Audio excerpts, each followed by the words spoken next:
To the old lady who's finally going to learn she isn't the center of this family anymore, my daughter-in-law said, lifting her glass at my grandson's birthday lunch, and the worst part was not the toast itself.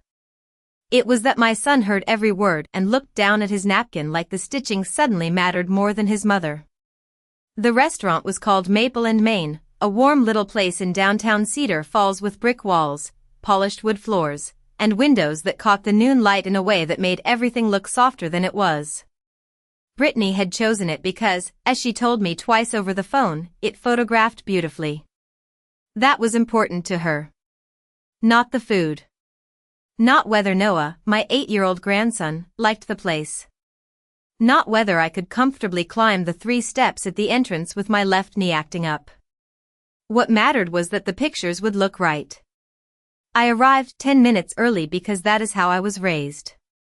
I wore my pale gray dress, the one with pearl buttons at the cuffs, and the small silver brooch Robert gave me on our 40th anniversary. Robert had been gone 3 years, but I still heard his voice whenever I fastened that brooch. Stand tall, Ellie. You look like yourself in that one. In my purse, wrapped in blue tissue paper, was Noah's gift, Robert's old pocket watch, cleaned and repaired, with a small note tucked inside the box. Not because an 8-year-old needed a pocket watch, but because one day he would be older, and I wanted him to have something that came from the steady hands of the man who loved him before he was even born. When I stepped into the private dining room, the table was already set with yellow balloons, navy napkins, and a cake shaped like a baseball field. Noah loved Little League. He spotted me before anyone else did and slid out of his chair so fast his sneakers squeaked against the floor.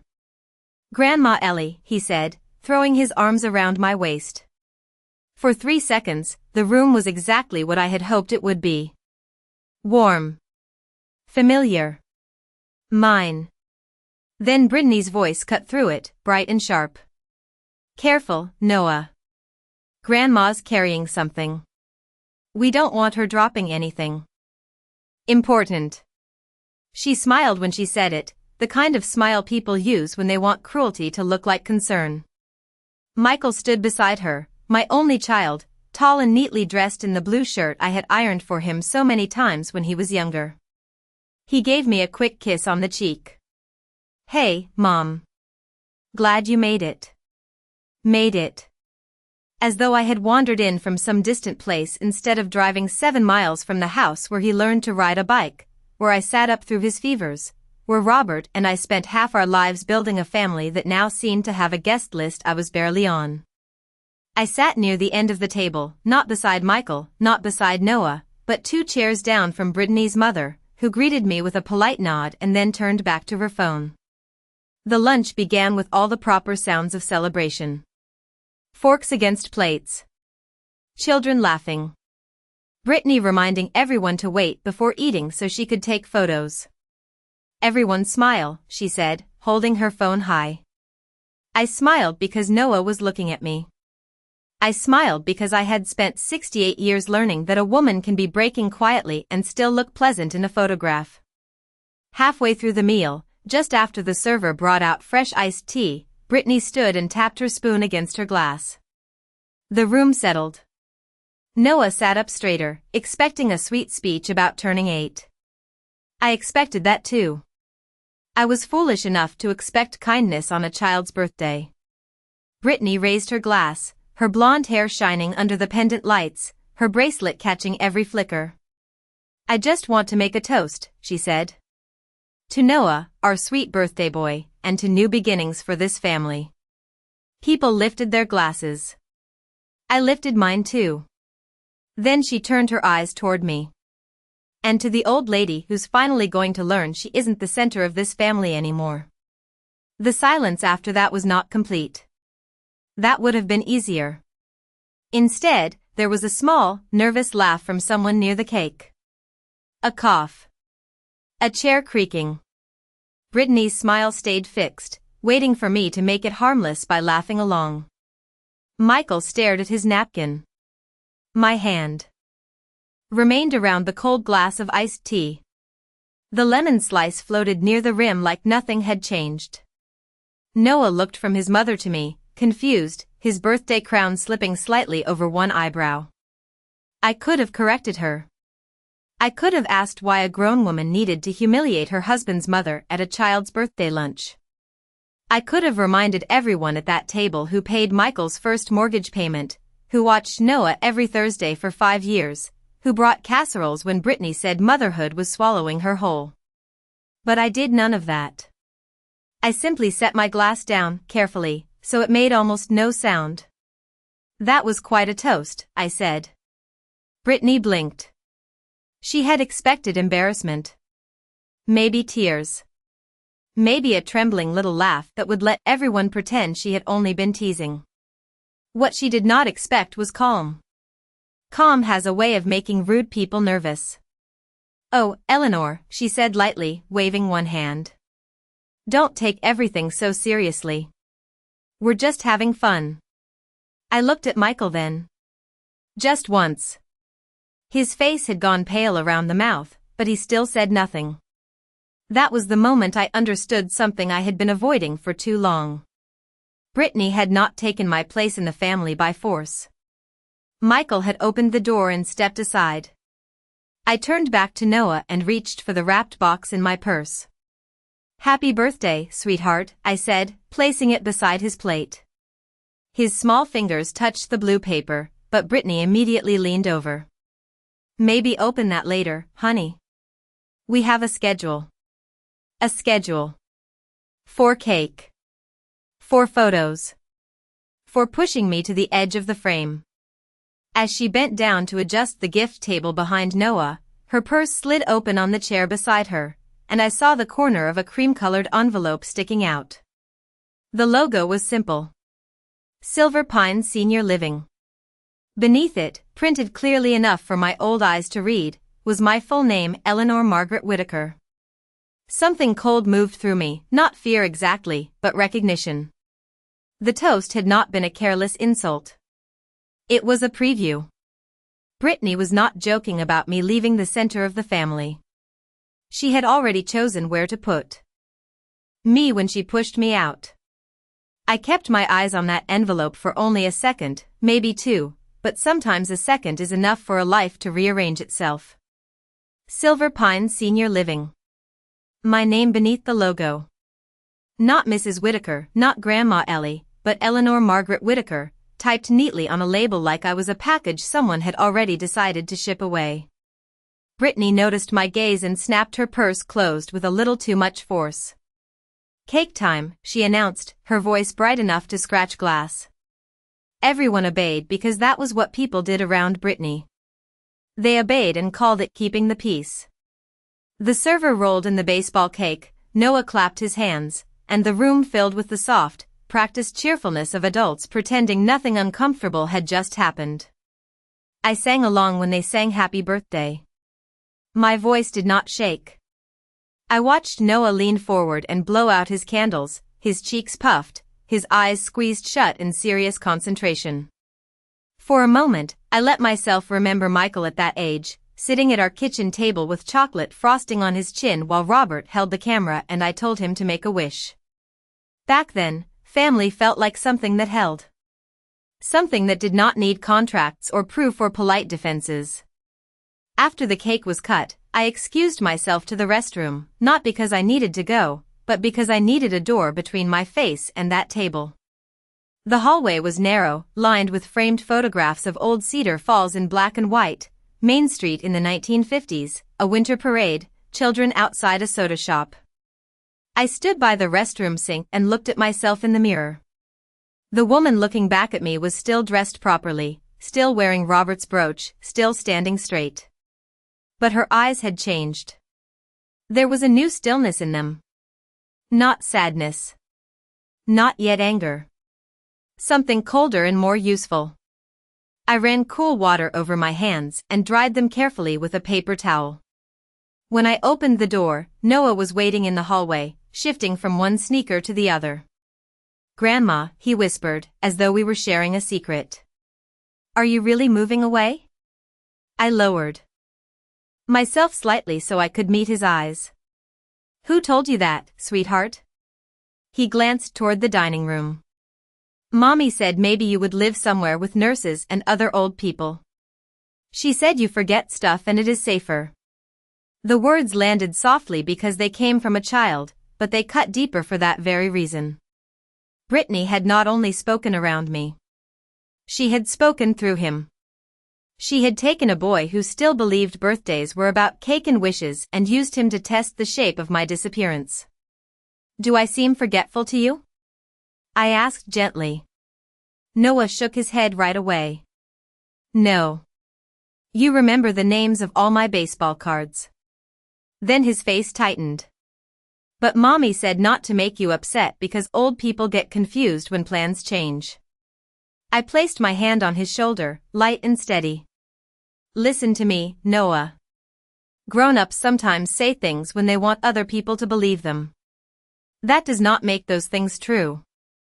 He nodded, though I could tell he was only half old enough to understand. Are you mad at Mommy?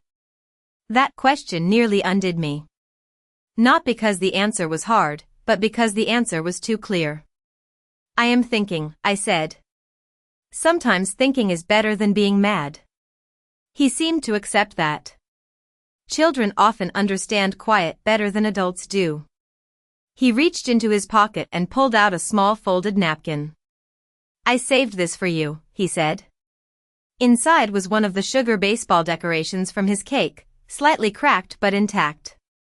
You did not eat much. I smiled then, a real one, small but real. Thank you, sweetheart. When we walked back, Brittany's eyes moved from Noah's hand to my face. She did not ask what we had talked about. She already knew enough to worry. Michael was laughing at something Brittany's father had said, but his laugh stopped when he saw me. He looked tired. Not cruel, exactly. That almost made it worse. Cruelty has edges you can fight. Weakness slips away from every hand that tries to hold it accountable. I sat down, folded my napkin, and stayed until the presents were opened. Brittany made sure Noah opened the gifts from her parents first, a new bat, a glove, a video game card. When he reached for my blue-wrapped box, she touched his wrist. Later, honey. Noah pulled his hand back, but his eyes found mine. I gave him a tiny nod. Later was fine. I had waited through worse things than later. As the lunch ended, people gathered their coats and leftover cake. Brittany stood near the doorway, thanking everyone as though she had hosted a flawless occasion. When I passed her, she leaned close enough that only I could hear. Eleanor, we really do need to talk soon. Michael and I are worried about you. There it was. The soft voice. The public kindness laid over private control. Are you? I asked. Of course, she said, placing a hand over her heart. This is about your future. I looked at her purse, then back at her face. No, Brittany, I said quietly. I think this is about yours. Her smile held, but only barely. Michael came up behind her with Noah's coat over his arm, and for one brief second he looked between us like a man standing at a fork in the road. I waited. I gave my son one clean chance to ask what was going on, to notice his mother standing alone at the edge of his child's birthday party. He only said, "Drive safe, Mom." So I did. I drove 7 miles home through the quiet Iowa afternoon, past lawns trimmed short and flags moving gently on front porches. The sugar baseball from Noah's napkin sat in the cup holder beside me. Robert's brooch pressed lightly against my chest. By the time I pulled into my driveway, I was no longer wondering whether Brittany had a plan.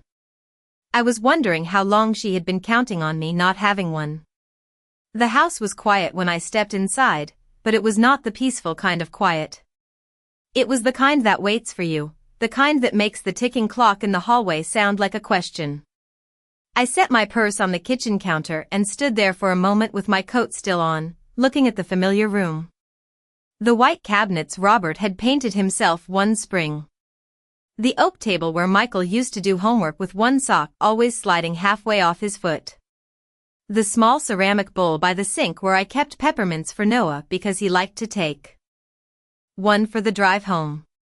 Everything was in its place. That should have comforted me. Instead, it made the afternoon feel stranger, because I suddenly understood that a person could be pushed out of her life without a single piece of furniture moving. I took Noah's cracked sugar baseball from the cup holder of my car and placed it in the bowl beside the peppermints. Then I unpinned Robert's brooch, laid it on the table, and sat down slowly.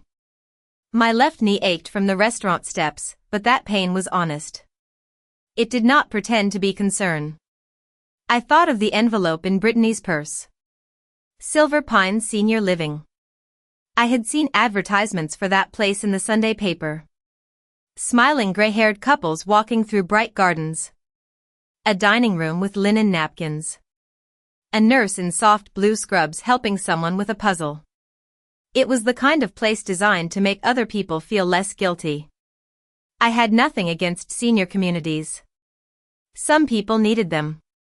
Some people chose them and found friendship there. But choice was the word that mattered. No one had asked me. No one had sat across from me with kindness and said, "Eleanor, what do you want for the next part of your life?" Brittany had started with the answer and worked backward until she found a way to make me look like the problem. I made myself a cup of tea and did not drink it. The steam rose and faded while memories came forward, one at a time, quiet and precise. Thanksgiving, the year after Robert died. Brittany had called 3 days before and said Michael was overwhelmed, and it might be better if they kept dinner small. Just the three of them. "We know the holidays are hard for you," she had said. "We do not want to make things worse." I had thanked her for thinking of me, because grief can make a woman grateful for crumbs if they are handed to her gently enough. Later, I saw photographs online. Brittany's parents at the table. Her sister and her sister's husband. 2 neighbors. A cousin from Des Moines.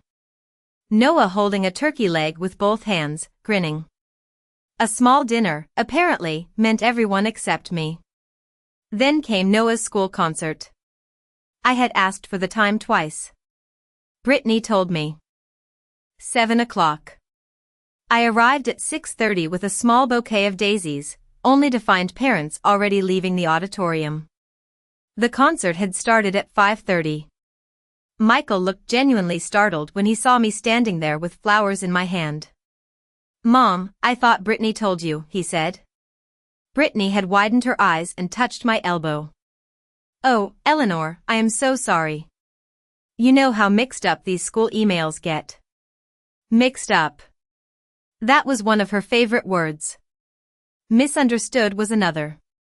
Sensitive was the one she saved for when I noticed too much. Last Christmas, she had gently suggested I skip the morning gift opening because little kids could get overstimulated. "Come for dessert instead," she said. When I arrived at 4, the wrapping paper was already bagged, the toys were already opened, and Noah was asleep on the couch. My gift sat unopened under the tree, pushed behind a stack of empty boxes. Michael told me it had been a busy morning. Brittany told me I looked tired. I began to see the pattern not as a line, but as a net. Each thread looked harmless alone. A missed email. A changed time. A careful suggestion. A joke at my expense. But together they formed something strong enough to hold me away from the people I loved while making it seem like I had simply drifted there. I opened the drawer beneath the phone and pulled out my old address book. Clara Bennett's number was written in blue ink under the letter B. Clara and I had taught Sunday school together years ago, back when our knees were better and our husbands were alive and every church potluck seemed to require 3 kinds of potato salad. She had also spent 30 years working as a legal secretary before retiring, which meant she had seen enough family paperwork to know when love was being used as a cover for control. She answered on the 3rd ring. "Eleanor? You sound like you are standing in a cold room." I almost laughed. Clara always heard what people tried not to say. "I need to ask you something," I said. If a person wanted to put someone in a senior living facility without making it look forced, what would they do first? The line went quiet. Not empty quiet. Listening quiet. They would start collecting reasons, Clara said carefully. Small ones. Forgetfulness. Safety concerns. Missed appointments. Trouble driving. Anything that can be repeated until it sounds like evidence. I closed my eyes. Brittany's voice came back to me. Grandma forgets things. Old people get confused when plans change. And if there is property involved? I asked. Clara exhaled slowly. Then they would want power of attorney, access to accounts, or a family agreement that looks voluntary. Why are you asking me this? I looked around my kitchen, at the cabinets, the table, the bowl of peppermints, the house Robert and I had paid for month by month until the bank finally belonged outside our door instead of inside our lives. Because today my daughter-in-law made a toast about me not being the center of the family anymore, I said. And then I saw a Silver Pines envelope in her purse with my name on it. Clara did not gasp. That was why I loved her. She went still instead. Do you have any papers missing? She asked. I do not know. Do not call Michael yet. Do not warn Brittany. Tomorrow morning, check your bank authorizations, your deed, your will, your medical records, everything. And Eleanor? Yes. Get proof that you are mentally competent before they suggest otherwise. The words were so practical they steadied me. I wrote them down on the back of an electric bill: bank, deed, will, doctor, proof. My handwriting looked firmer than I felt. After we hung up, I sat there until the kitchen grew dim and the windows turned black. My tea was cold. My birthday candles, my holiday invitations, Noah's missed concerts, the careful shrinking of my place in the family, all of it had led to an envelope in a designer purse and a toast delivered with a smile. I picked up Robert's brooch and held it in my palm. Stand tall, Ellie, I whispered, hearing his voice because I needed to. Then I locked the back door, turned off the kitchen light, and carried the list upstairs. For the first time in 3 years, I did not fall asleep feeling like a widow trying to preserve what was left. I fell asleep like a woman who had finally noticed the smoke before the house caught fire.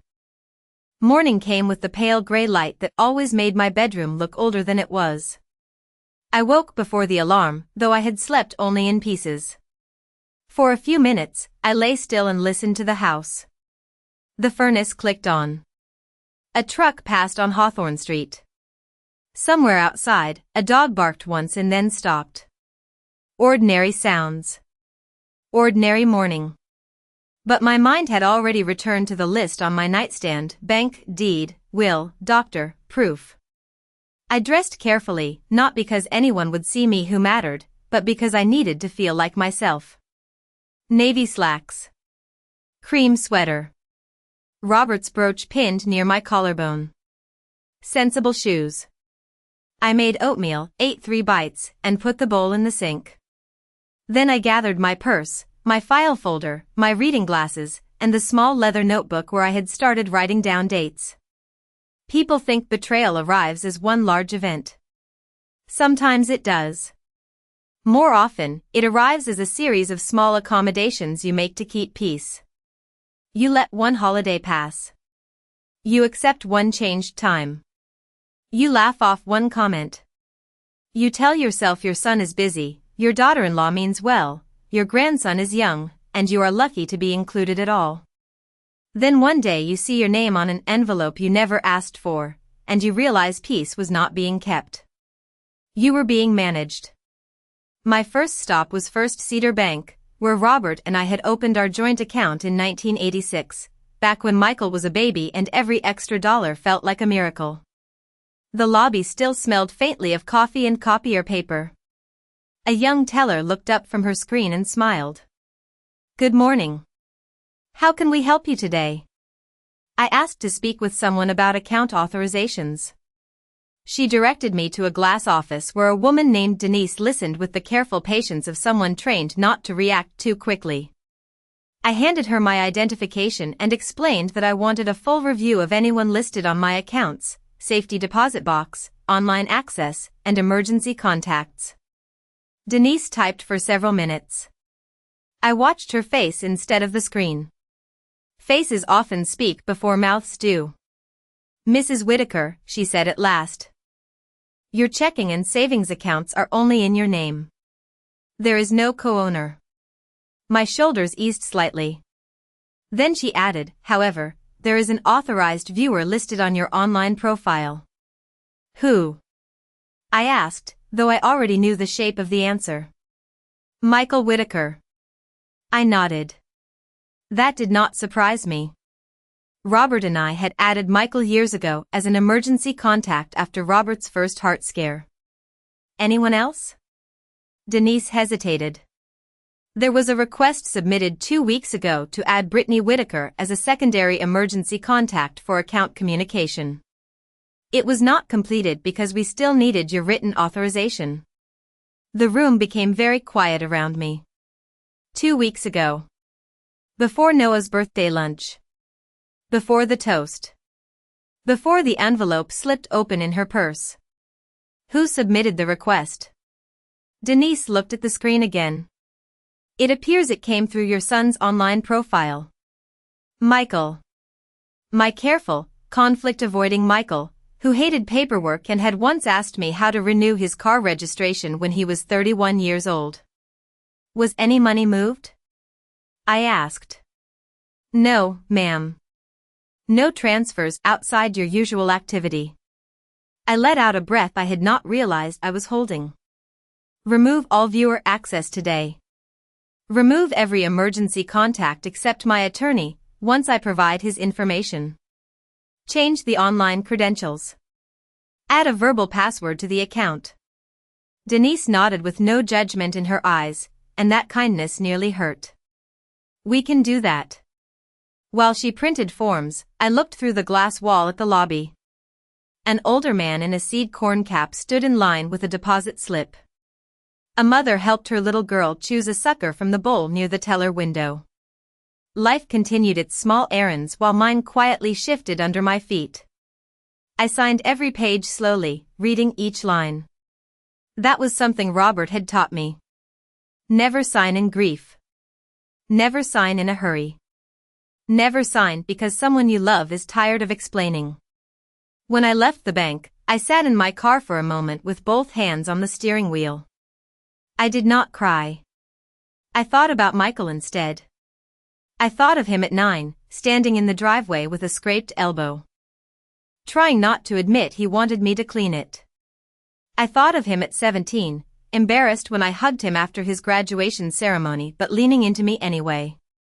I thought of him yesterday, saying only, "Drive safe, Mom." The distance between those boys and that man felt longer than 7 miles.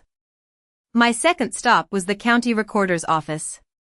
The woman behind the counter wore purple glasses and called me honey, which I usually disliked, but that morning I allowed it. I requested a certified copy of my deed. While she searched, my phone buzzed in my purse. Brittany. I let it ring until it stopped. Then a text appeared. Hope you are feeling better today. Yesterday was a lot for you. We should talk soon about simplifying things. Simplifying. Another soft word with a locked door behind it. I did not answer. The clerk returned with the deed, and I scanned it right there under the fluorescent lights. My name. Eleanor Margaret Whitaker. Sole owner. Robert had insisted on that after his diagnosis.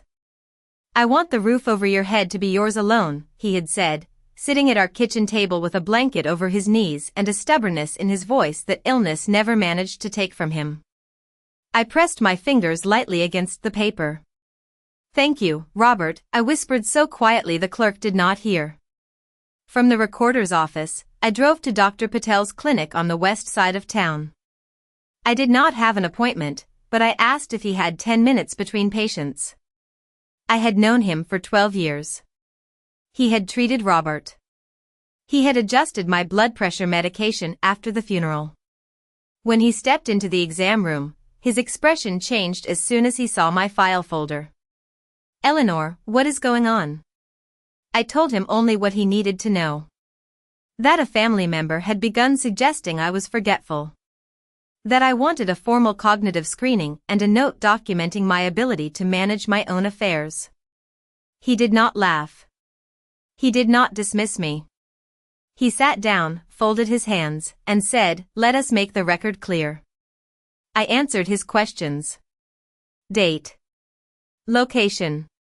Current president. 3 words to remember. A clock face to draw. Simple tasks, almost insulting in their ease, yet I treated each one like a brick in the wall I was building around my life. When we finished, Dr. Patel printed a signed summary stating that I showed no signs of cognitive impairment and was fully capable of independent decision-making. I placed it in my folder behind the bank forms and the deed. 3 pieces of paper. Not revenge. Not yet. Just ground beneath my feet. As I walked back to my car, Brittany called again. This time she left a voicemail. I played it once on speaker while sitting in the clinic parking lot. Her voice poured out sweet and controlled. "Eleanor, I am a little concerned that you seemed upset yesterday. Michael and I only want what is best. Please do not make this harder than it needs to be." I deleted it. Then I started the car and drove home through the clean, bright Iowa afternoon. The trees along the road were just beginning to turn gold at the edges. Beautiful things can change quietly too. By the time I reached my driveway, I had 3 documents in my folder and 1 certainty in my chest. Brittany had mistaken silence for weakness. That was her first mistake. Michael had mistaken my love for permission. That was his. That evening, I spread the papers across my kitchen table in 3 careful rows. Bank forms on the left. The deed in the center. Dr. Patel's letter on the right. I did not need them for comfort, but I needed to see them. There are moments in life when paper becomes more than paper. A deed becomes a roof. A bank form becomes a locked door. A doctor's signature becomes a line between truth and someone else's convenient story. I made fresh tea and finally drank it while it was hot. Outside, the porch light flickered on automatically, casting a soft yellow circle over the front steps where Noah used to sit and wait for me to bring out lemonade in the summer. He would line up his toy cars on the railing, assigning each one a job. Fire chief. Mailman. Race car driver. Once, he gave the smallest blue car to me and said, "This one is Grandma. She knows where everybody goes." I remembered laughing then.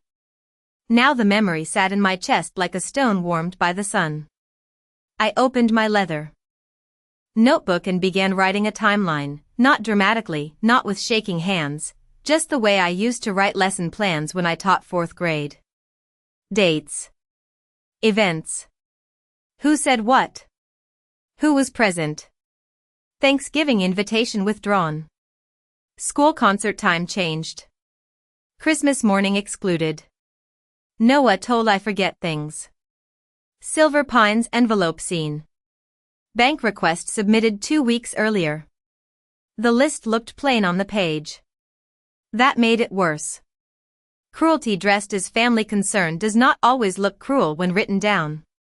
Sometimes it looks like scheduling. Sometimes it looks like safety.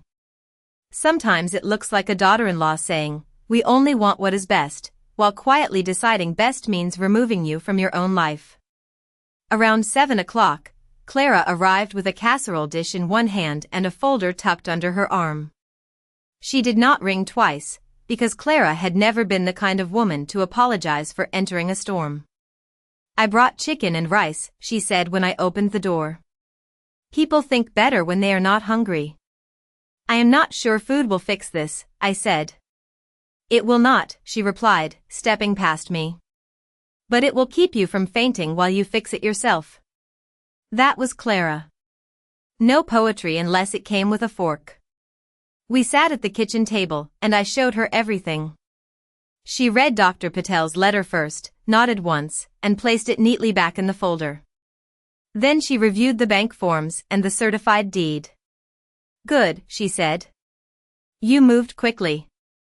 I felt ridiculous at the clinic, I admitted. Sitting there proving I could draw a clock. Clara's eyes lifted to mine. You were not proving it to yourself. You were taking away their favorite weapon before they could point it at you. The room went still after that. I looked down at my hands. They were older than I remembered, the veins raised, the knuckles slightly swollen, the wedding band still there after all these years. Brittany had looked at these hands and seen weakness. She had not seen the hands that worked 2 jobs one summer so Michael could attend a science camp in Chicago. She had not seen the hands that held Robert's face when the doctor said the treatments were no longer working. She had not seen the hands that fed Noah mashed bananas when Brittany said she was too exhausted to function and Michael was traveling for work. To her, age had erased the labor. The sacrifices were invisible because they had already been spent. Clara opened her folder and pulled out a yellow legal pad. Now tell me exactly what you saw on that envelope. Silver Pines Senior Living, I said. My full name. Eleanor Margaret Whitaker. Was it sealed? I could only see part of it. It looked like a packet, not a letter. Clara wrote that down. And Brittany closed her purse when she noticed you looking? Immediately. Good. Good? I asked. Not morally good, Clara said. Useful good. Guilty people protect paper. She leaned back in her chair. Tomorrow, you need to call Silver Pines. Do not accuse anyone. Ask whether an inquiry has been made in your name.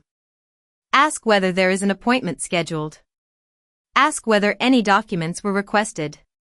I nodded and wrote it down.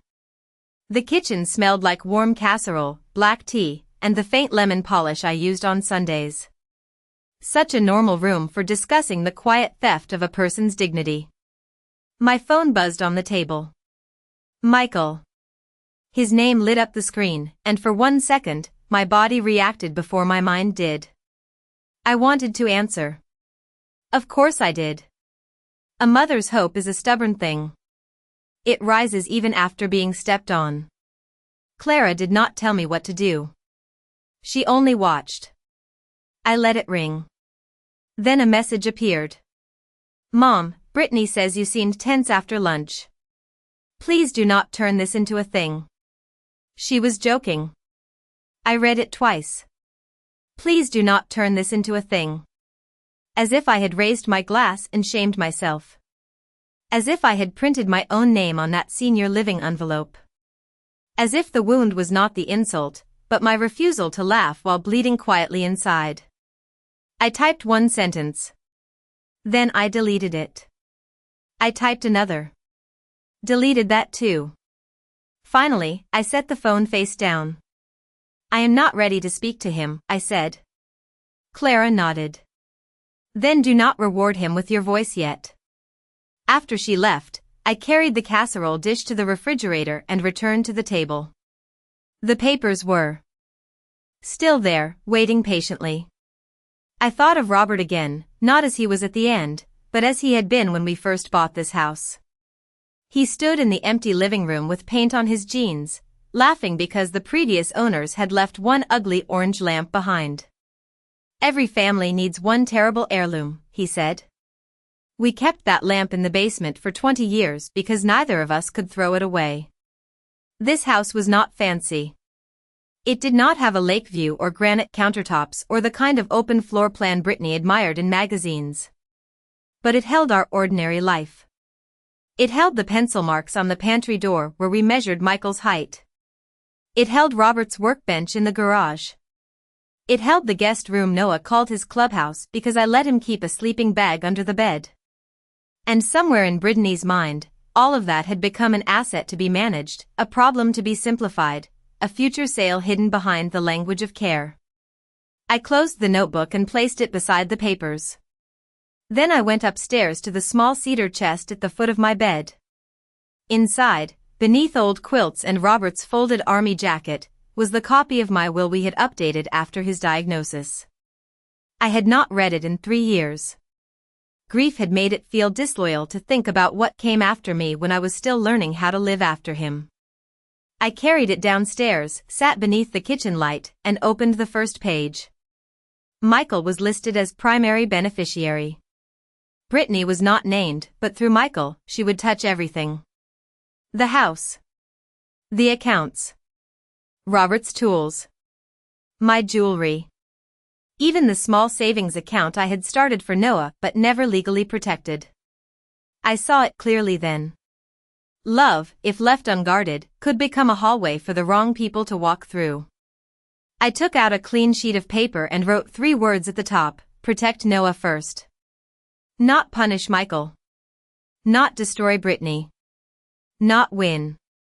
Protect Noah first. That was the line I would not let her cross. My grandson would not inherit a story where his grandmother vanished politely so everyone else could be comfortable. He would know, one day, that I stayed calm. He would know I told the truth. He would know that being old did not mean being available for removal. I placed the will back in its folder, but not in the cedar chest. This time, I put it beside my purse with my keys on top. Tomorrow, I would call Silver Pines. Then I would call an attorney. And after that, I would decide exactly how much of the old Eleanor Whitaker they were ever going to see again. The next morning, I called Silver Pines from my kitchen table with my notebook open and a pen in my hand. I had learned during Robert's illness that important phone calls should never be made standing up. Standing makes you pace. Pacing makes you sound frightened. Sitting at a table, with paper in front of you, reminds your voice where to land. A woman named Marlene answered in a warm, practiced tone. Silver Pines Senior Living, this is Marlene. How may I help you? I looked at the 3 words I had written across the top of the page: calm, clear, careful. Good morning, I said. My name is Eleanor Whitaker. I believe someone may have contacted your office regarding me, and I would like to confirm whether there is any file under my name.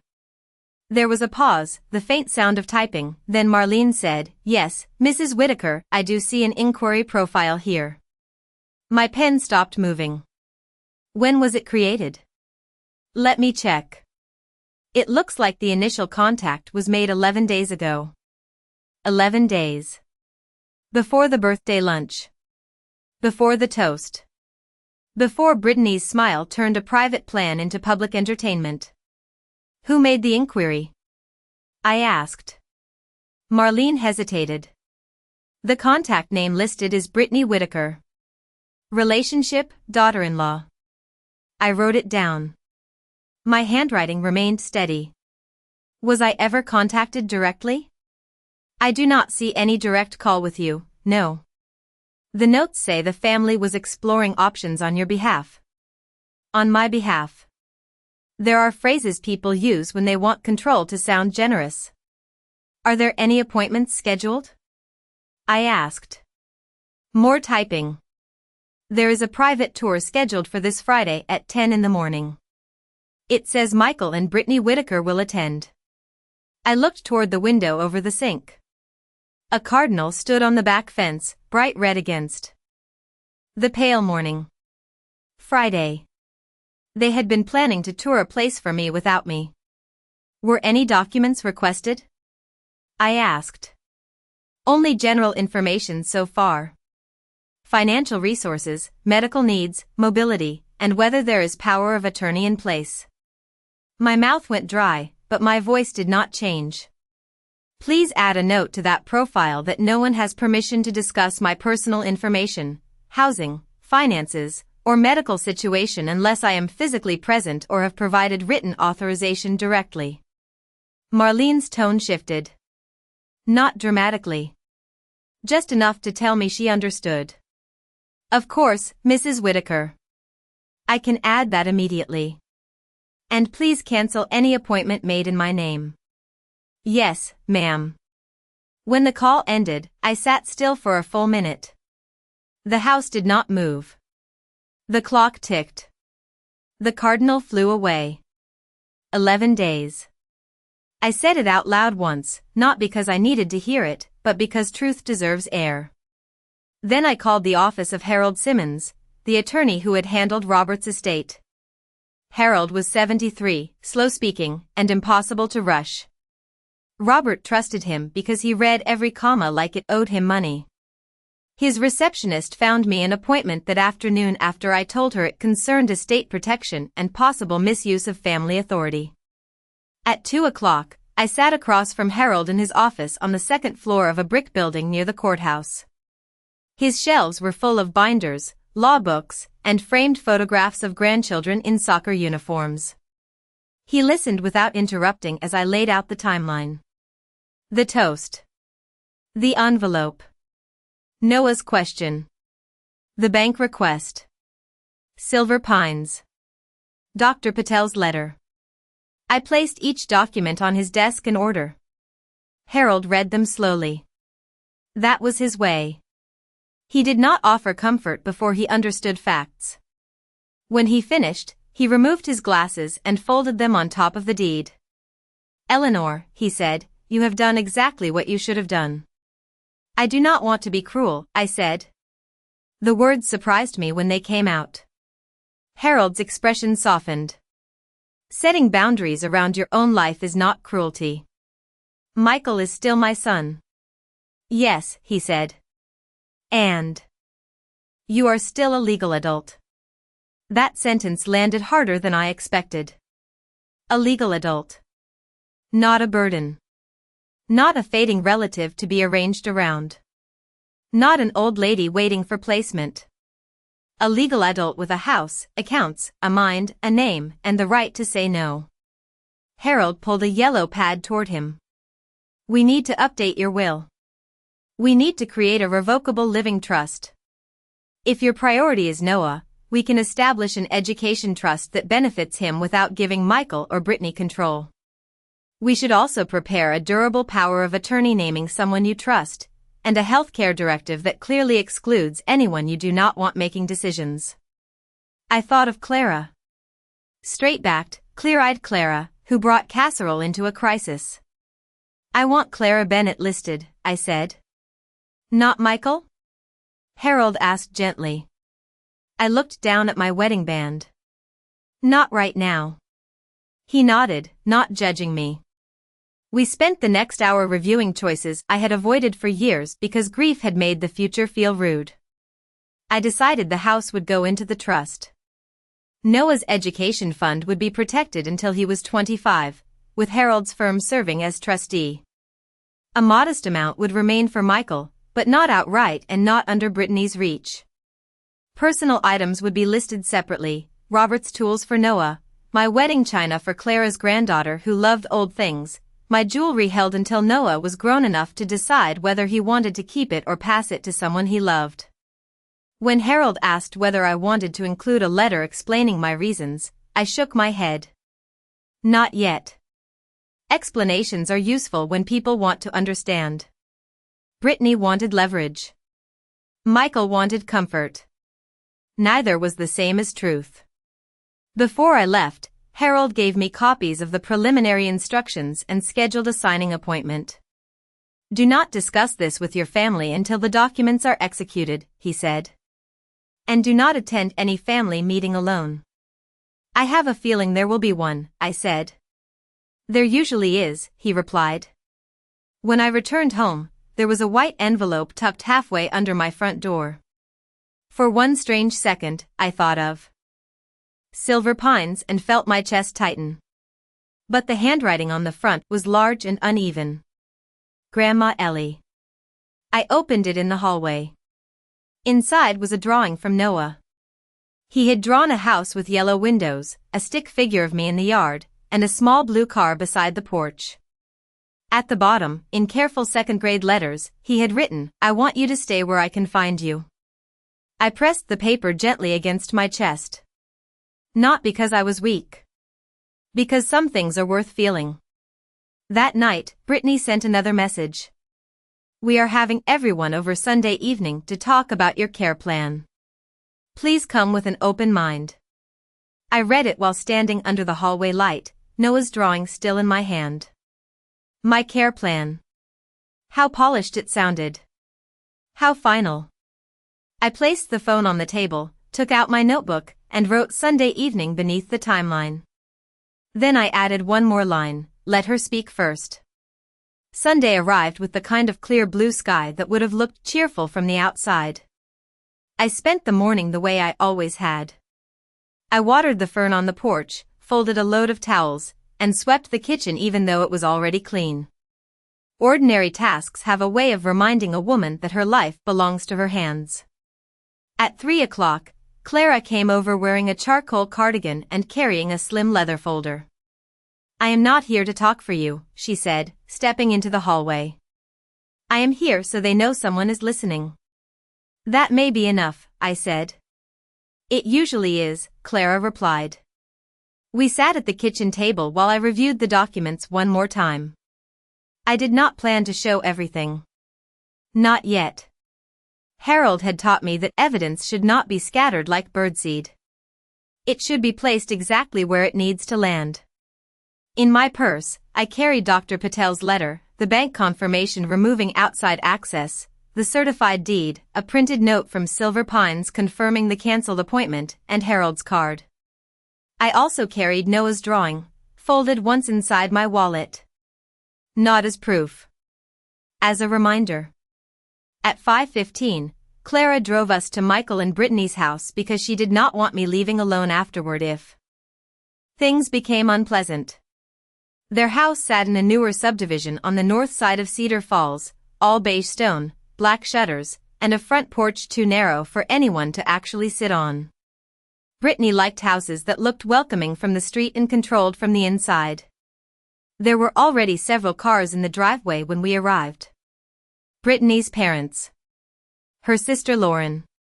Michael's cousin Paul and his wife. People who had not called me in months were suddenly available to discuss my future. That told me everything before the door even opened. Michael answered with a tight smile. Mom. Clara. I did not know you were bringing someone. I did, I said, stepping inside. He looked at Clara's folder and swallowed. This is just a family conversation. Clara smiled politely. Then I will be very quiet. The living room had been arranged like a meeting, not a visit. Chairs pulled into a half circle. Bottled water on the coffee table. A plate of store-bought cookies no one had touched. On the far end of the table sat a neat stack of brochures from Silver Pines Senior Living, a blue folder labeled Eleanor's Care Plan, and a pen placed carefully on top as if my hand was expected to find it. Brittany stood near the fireplace in cream slacks and a soft pink blouse, looking gentle enough for a church directory photograph. Eleanor, she said warmly. Thank you for coming with an open heart. Not an open mind anymore. An open heart. She had upgraded the script. Noah was sitting on the stairs with a book in his lap, watching quietly through the railing. When he saw me, his face brightened, but Brittany turned slightly and said, Noah, honey, this is grown-up talk. He did not move. I was glad. I wanted him to remember that grown-up talk can be kind or it can be dressed-up selfishness. Brittany gestured toward the armchair directly across from the brochures. Why do you not sit here? I sat on the sofa instead. Clara sat beside me. For a moment, nobody knew what to do with that small disobedience. Michael cleared his throat. Mom, we are all here because we care about you. I looked around the room. Brittany's father stared at his hands. Lauren gave me a sympathetic smile that had no roots in it. Paul looked uncomfortable, which made me think he had not been told the full story. Brittany stepped forward. No one is trying to take anything from you, she began. That was an interesting first sentence for someone who had not been accused yet. We have noticed some changes. Small things. Missed events. Confusion about schedules. Emotional reactions. Yesterday at the lunch, for example, you seemed very upset over a harmless joke. I folded my hands in my lap. Let her speak first. And with your knee bothering you, she continued, and the house being so much for one person, we feel it is time to consider a safer, simpler option. She picked up a brochure and held it like a gift. Silver Pines is beautiful. They have activities, transportation, medical support, and people your age. Michael and I even plan to tour it for you, just to make the transition easier. For you. I watched Michael when she said it. He did not look at me. He looked at the carpet between us. And the house? I asked. My voice was mild. Brittany smiled as if she had been waiting for that. That is part of what we need to discuss. Maintaining it will only get harder. Selling it could fund your care and remove so much stress. My stress? Everyone's stress, she said, then quickly softened her tone. We are a family, Eleanor. Your choices affect all of us. There it was, clean and shining. My independence had become an inconvenience with witnesses. Michael finally spoke. Mom, I know this is hard to hear, but Britt has done a lot of research. She is trying to help. I looked at my son, really looked at him. Did you know she contacted Silver Pines 11 days before Noah's birthday? His head lifted. Brittany's fingers tightened around the brochure. That is not fair, she said. I was gathering information. Did you know there was a request to add her as an emergency contact on my bank profile? Michael's face changed then. Not enough for anyone else to gasp, but enough for a mother to see the boy inside the man realize the floor was not where he thought it was. I thought that was just for emergencies, he said. Brittany turned to him. It was. I nodded slowly. And did either of you plan to ask me before touring a facility where you imagined I might live? No one answered. The silence had weight. Noah's book closed softly on the stairs. Brittany recovered first. People like her often do. Eleanor, this is exactly the kind of resistance we were worried about. You are making this feel like an attack when it is care. I reached into my purse and took out Dr. Patel's letter, but I did not unfold it yet. Care asks, I said. Control arranges. Clara sat beside me, still and silent, her presence like a locked gate. Brittany laughed once, lightly, for the audience. You see? This is what I mean. Everything becomes dramatic. I placed the doctor's letter on the coffee table. This is a cognitive screening from Dr. Patel.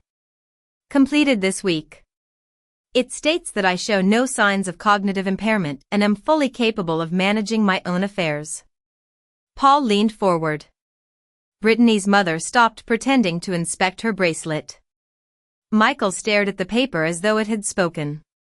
I placed the bank confirmation beside it. This confirms that all unauthorized access has been removed from my accounts. Then the Silver Pines note. This confirms that no one may discuss my housing or care without my written authorization. Finally, the certified deed. And this confirms that my house is mine. I did not raise my voice. I did not need to. Every page made its own sound as it touched the table. Brittany's face had gone very still. The softness was gone now, tucked away behind her eyes. You went behind our backs, she said. I looked at her for a long moment. No, Brittany. I went behind the curtain. The room held its breath after I said it. Not because the words were loud, but because they were accurate.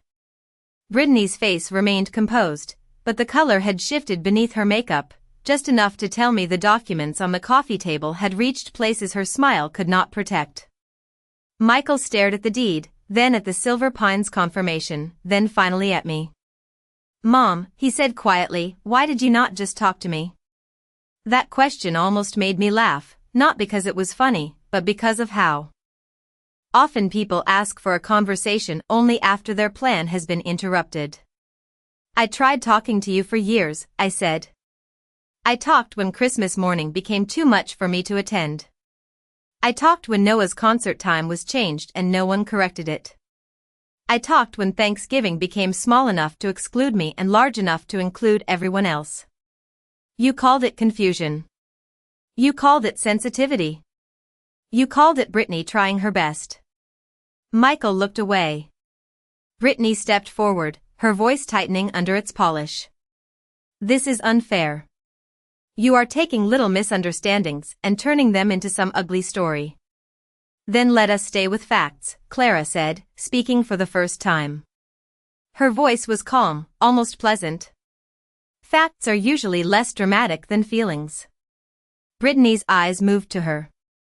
This is family business. Eleanor asked me to be here, Clara said. That makes my presence her business. Paul shifted in his chair and looked at Brittany. Did you really contact the senior place before talking to Eleanor? Brittany turned toward him quickly. I was researching options. That is what responsible people do. Responsible people ask, I said. You arranged. Brittany's mother cleared her throat. Maybe everyone is getting upset over wording. Brittany has always been very organized. So was the toast, I said. The room went still again.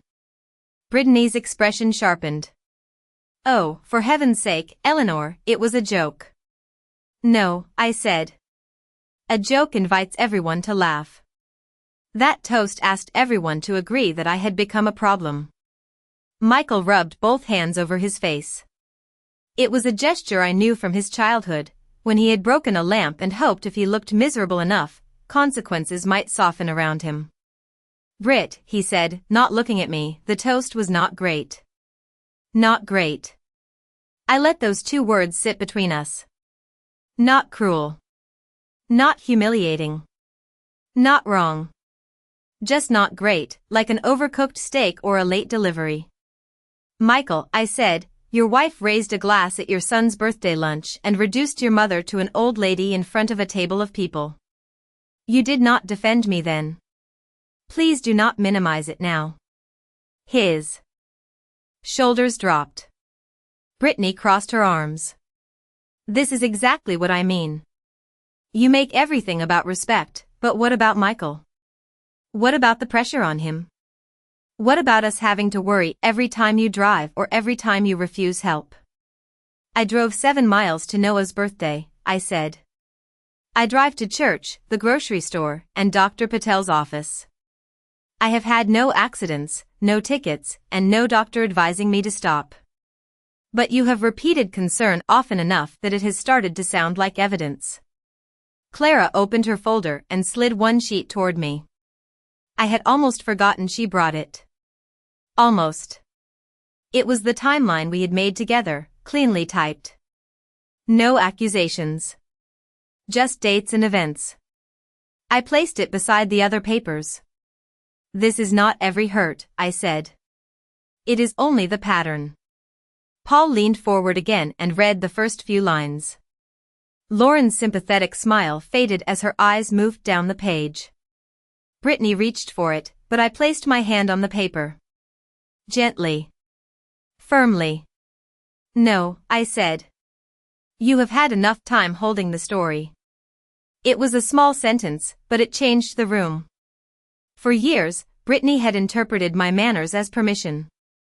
I had let her choose the time, the table, the version of events, the language. Care. Safety. Simplicity. Stress. She had wrapped every exclusion in a soft word and handed it to Michael until he repeated it as if it had come from his own heart. But softness is not innocence. A pillow can still cover a mouth. What do you want from us? Michael asked. His voice was tired now, but there was fear in it too. Not fear of me. Fear of having to choose without Brittany choosing for him. I want honesty, I said. I want my house, my money, my medical choices, and my future left in my hands. I want Noah to stop hearing that his grandmother is confused because it is useful for his mother to say so. And I want you to understand that I have already taken legal steps to make sure none of this happens quietly. Brittany's eyes narrowed. What legal steps? I looked at her then, really looked. She was still beautiful in the polished way she valued so much. Perfect hair. Perfect blouse. Perfect posture. But perfection had become brittle around the edges. The documents are being updated, I said. My accounts are secure. My healthcare directive will not name either of you. My power of attorney will not name either of you. And Noah's future will be protected in a trust that neither of you controls. Michael's head snapped up. You changed your will. I am changing it, I said. With an attorney. Properly. Brittany laughed once, but there was no light in it. So this is punishment. No, I said. This is prevention. Noah had come down 2 steps without anyone noticing. His small hand gripped the railing. Grandma, he said softly. Brittany turned sharply. Noah, upstairs. He flinched, then froze. I did not raise my voice. It is all right, sweetheart. Michael looked toward his son, and something in his face crumpled. Perhaps, for the first time, he saw the room from Noah's height. Adults in a circle. Papers on the table. His mother trying to command the air. His grandmother sitting very still, refusing to disappear. Is Grandma leaving? Noah asked. No one answered quickly enough. So I did. No, honey. I am not leaving my home. His eyes filled with relief so plain it quieted everyone more effectively than any document. Brittany pressed her lips together. This is inappropriate. He should not be dragged into adult issues. Then stop using him to deliver them, I said. The words landed cleanly. Brittany looked as if I had opened a drawer she believed was locked. Michael whispered, what does that mean? I took Noah's drawing from my purse, unfolded it, and placed it on the table. The little house. The yellow windows. The blue car. The sentence at the bottom. I want you to stay where I can find you. Your son asked me if I was moving away because his mother told him I forget things, I said.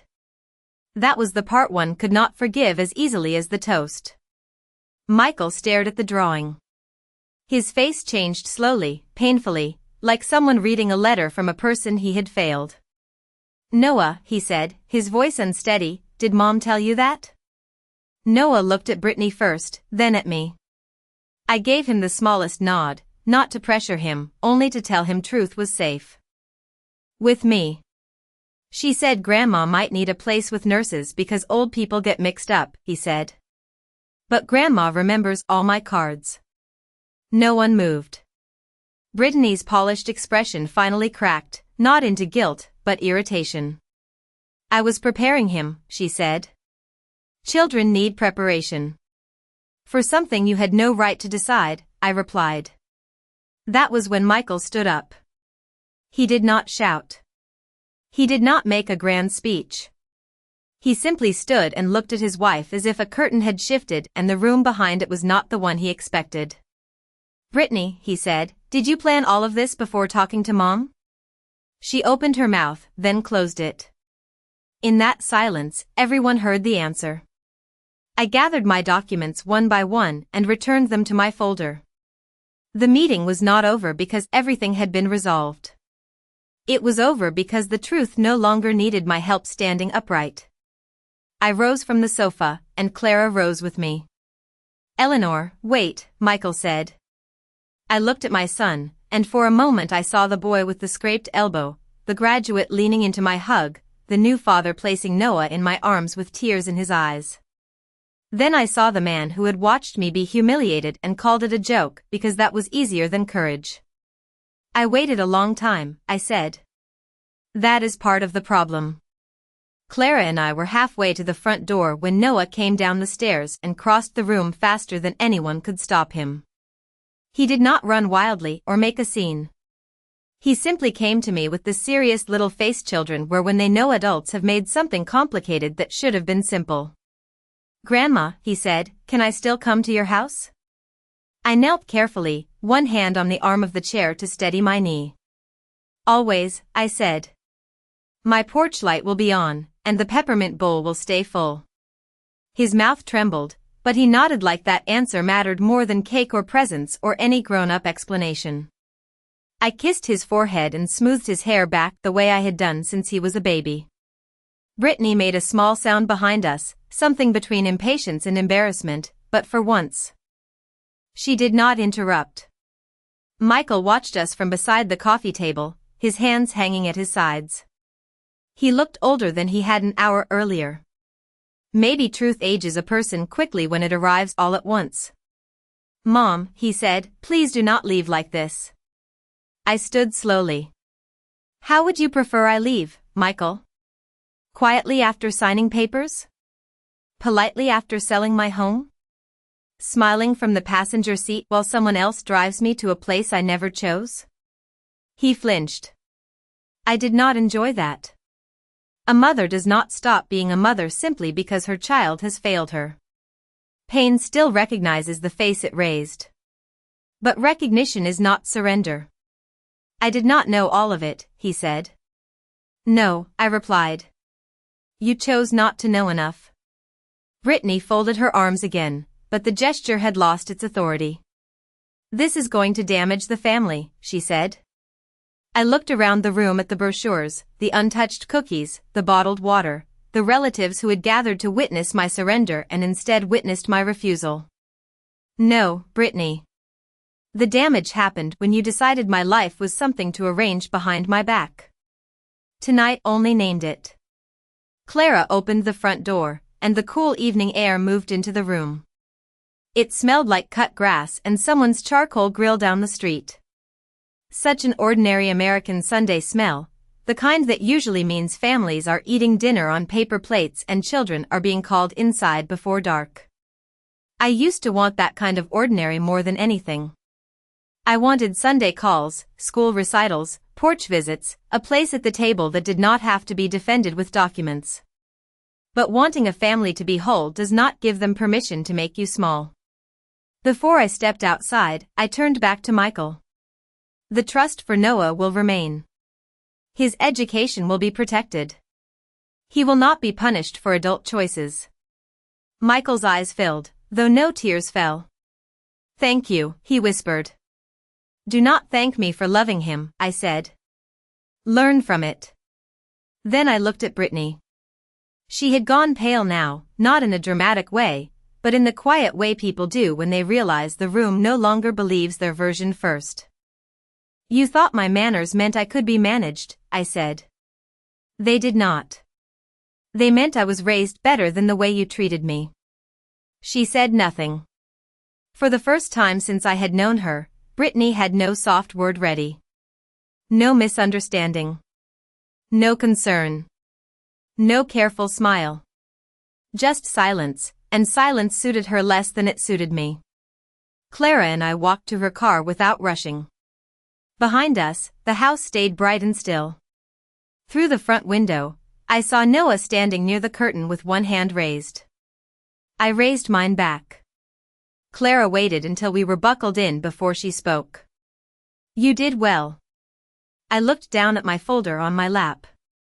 The papers inside were slightly bent at the corners now. Proof can look fragile after it has done heavy work. I do not feel victorious, I said. Clara started the engine. Good. Victory is noisy. Freedom is usually quiet. We drove through Cedar Falls as the sky turned lavender over the rooftops. At one corner, a group of kids rode bicycles in circles under a streetlight.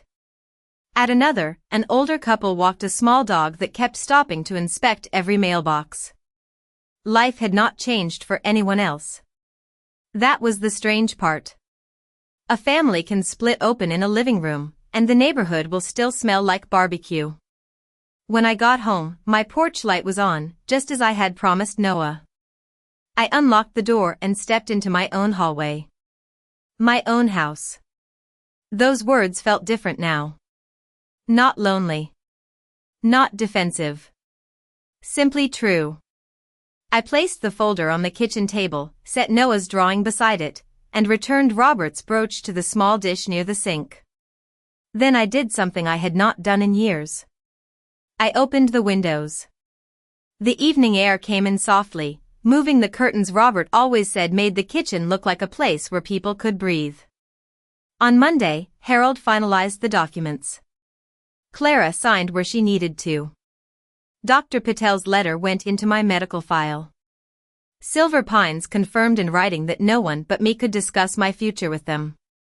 I changed the locks too, not because I was afraid, but because keys should belong to people who respect doors. Michael called 3 times that week. I answered the 4th. His voice was smaller than I remembered. He apologized, not perfectly, not enough to fix what had been done, but without Brittany speaking in the background. That mattered.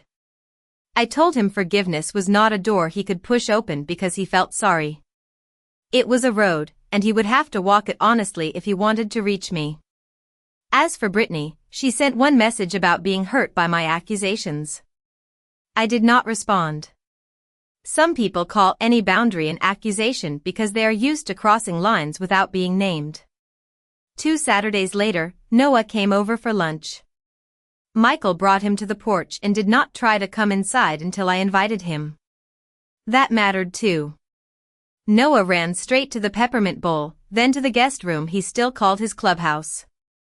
Later, he sat at the kitchen table and opened Robert's pocket watch at last. He did not understand its value in money, and I was grateful for that. He held it carefully and asked, "Did Grandpa Robert use this?" "Yes," I said. "He carried it when your father was little." Noah traced the cover with one finger. "Then I will keep it safe." Across the table, Michael lowered his eyes. This time, it was not avoidance. It was shame. There is a difference. I poured lemonade into 3 glasses. The afternoon sun fell across the floor in long golden strips. Nothing was repaired completely. Real life rarely folds itself into a neat ending. But my house was still mine. My name was still mine. My mind was still mine. And when Noah left that day, he looked back from the porch and said, "I know where to find you, Grandma." I stood in the doorway, one hand resting on the frame Robert had painted years ago, and smiled. Not the polite smile I wore at the restaurant. Not the small smile people use to survive humiliation. A real one. Because I had not been removed from my family. I had removed my future from the hands of people who mistook love for weakness. And finally, in the quiet of my own home, I understood that being pushed to the edge of the table had taught me something important. I did not need to fight for the center anymore. I only needed to stop offering seats to people who came there to erase me.